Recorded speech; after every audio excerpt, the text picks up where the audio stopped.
ஒரு முறை ஒரு சர்ச்சில் பாஸ்டர் சொன்னாராம், அடுத்த வாரம் பொய்ய பத்தி பிரசங்கம் பண்ண போறேன். அடுத்த வாரம் எல்லாரும் வரும்போது மார்க் எழுதின சுவிசேஷம் 17வது அதிகாரத்தை மறக்காம படிச்சுட்டு வாங்கன்னு சொன்னாராம்.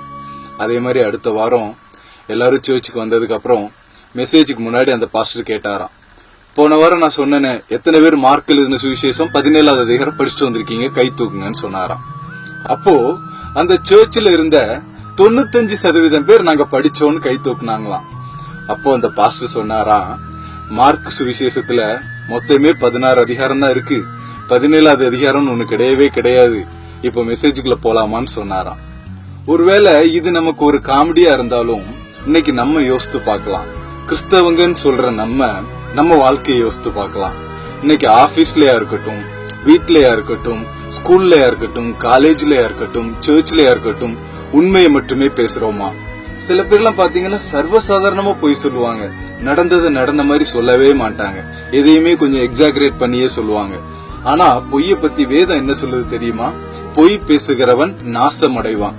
பாத்தீங்களா எவ்வளவு பயங்கரமான வார்த்தை. நாசமடைவான்ற வார்த்தை நமக்கு கேட்கவே பயமா இருக்குல்ல.